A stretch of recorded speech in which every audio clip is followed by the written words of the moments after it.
This is peanut butter aficionado connoisseur Mike Meyer, and I'm on the search to find the world's greatest peanut butter. Joining me on this crucial journey is Noah. I work alone. I can't have the fates of the world in the hands of some 2-bit dime store jokester. I work alone. Some morning kinesthetics, and it's time to begin. Day 1. My journey begins online. At one of the most reputable, respectable, well-known domains on the internet, Craigslist.com. There, I was able to make an advertisement calling upon all peanut butter lovers and experts to gather all the information I needed. I created a sense of urgency, allure, and captivation. I was good to go. The very next day, I got an email from Craigslist flagging my post for removal. Maybe it was because I didn't comply with posted guidelines, or maybe it was something deeper. I proceeded to frantically read random passages from a 1990s encyclopedia, to no avail. The case went cold. So I decided to just make more postings in different categories. Back in the game. After a few days, I was finally getting responses. Alas, my hard work was starting to pay off. Or was it? The first response was from someone also named Michael, asking if I could be a part of his documentary. What sort of mirror world portal alternative reality was I part of? And why can't this mirrored version talk with any comprehension?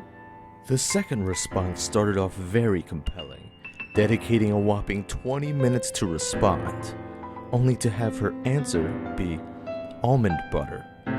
It's truly a deranged world we live in, but I managed to pillage forth.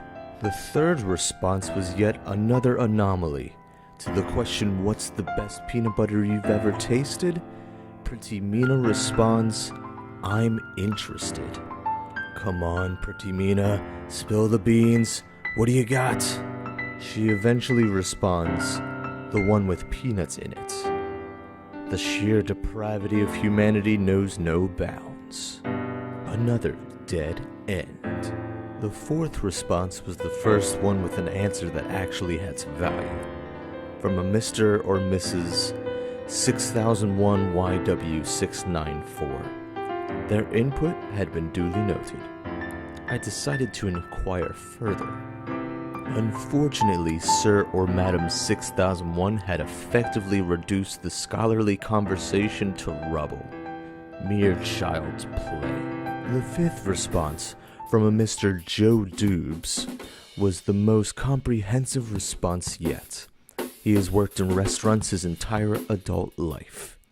Even though he was a sugar addict, quote, having a major sweet tooth, he was the best lead I had, albeit seemingly always high on sugar.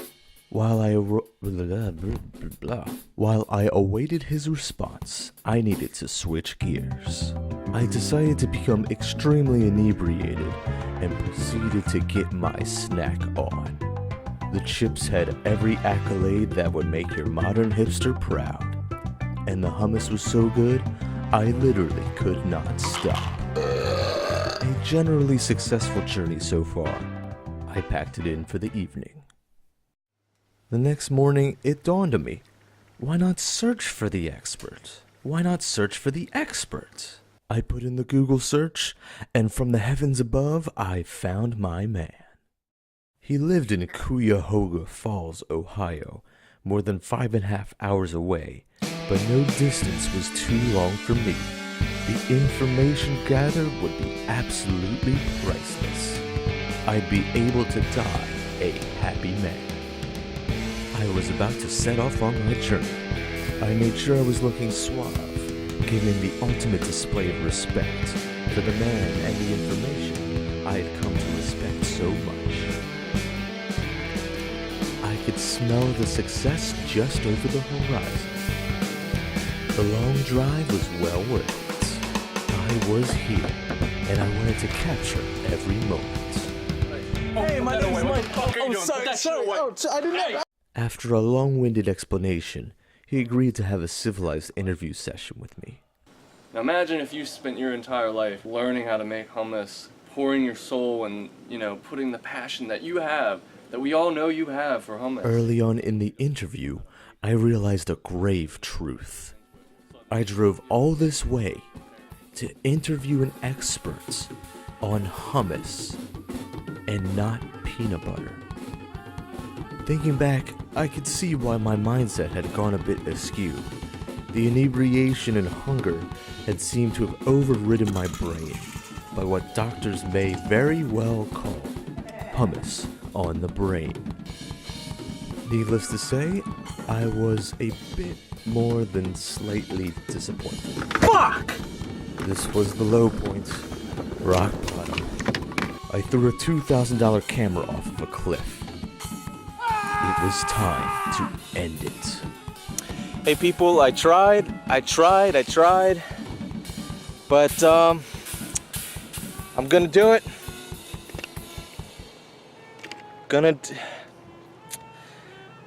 Fuck this. Luckily, my fear of heights kept me.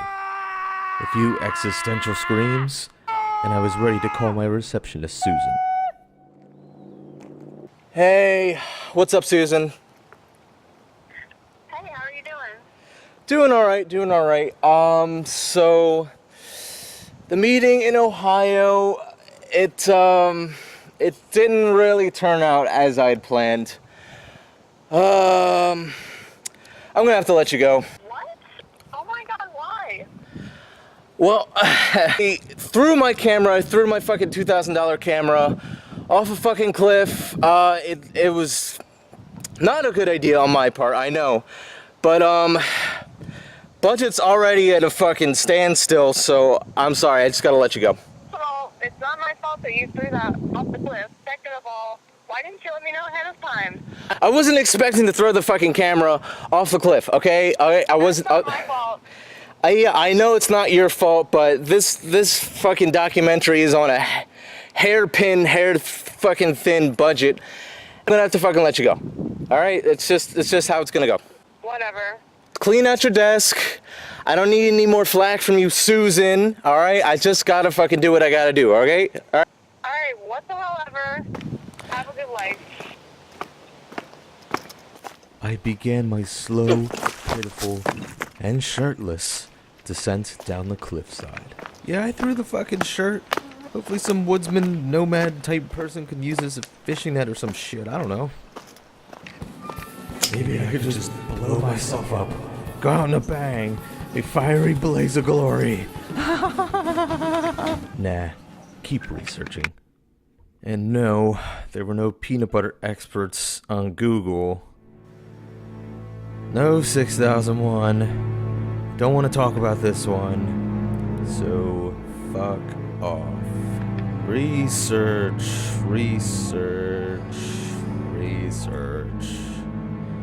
Dead ends.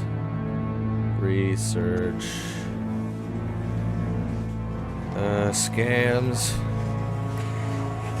Scams saying that they hacked my fucking webcam.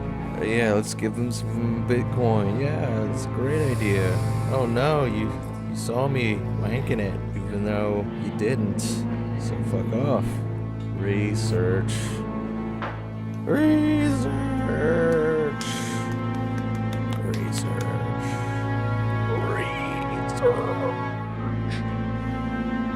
Dead ends. I thought, thinking to myself, thinking that I ought to clear my thoughts. These thoughts about thoughts were getting to me. Off to the park.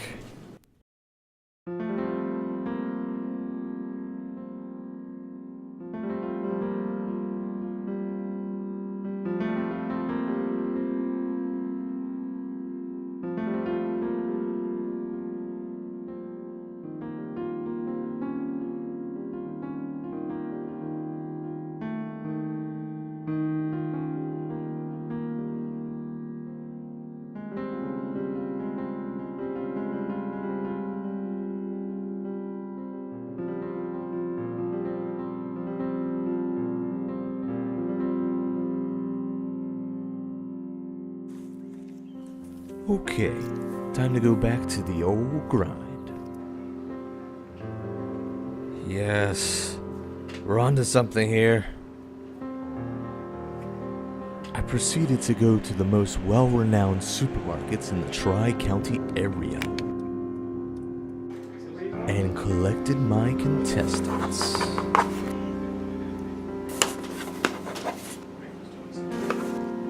This is the one. This is the one.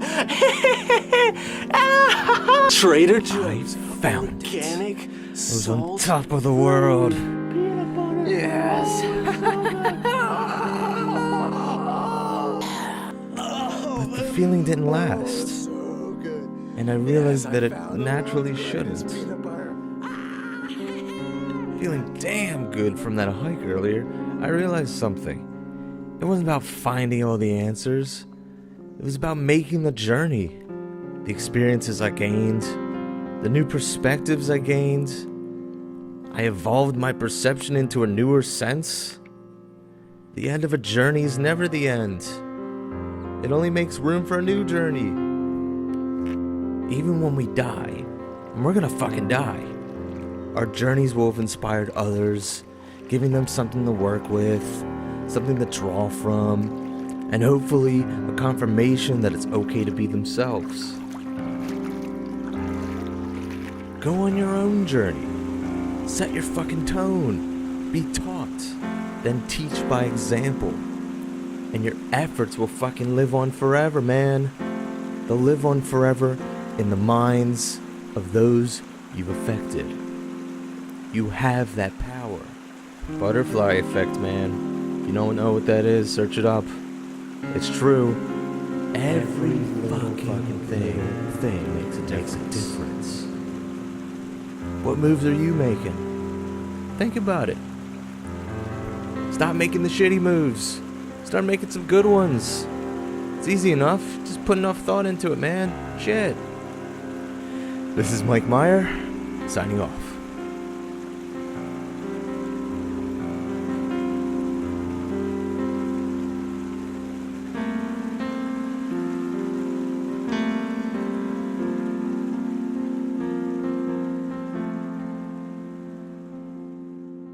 Sir, good sir, what's your favorite peanut butter? The raw uncrushed kind. Good sir, what's your favorite peanut butter? Crunchy. Crunchy, what brand? Fucking fine, dude. Crunchy Skippy, my need! Yes, good sir. Crunchy Skippy. Crunchy Skippy? Peanut butter. Jeff Smith. What's your favorite peanut butter? My favorite peanut butter is crunchy. I don't like peanut butter. Favorite peanut butter? Peter Pan. So they got a woo-hoo!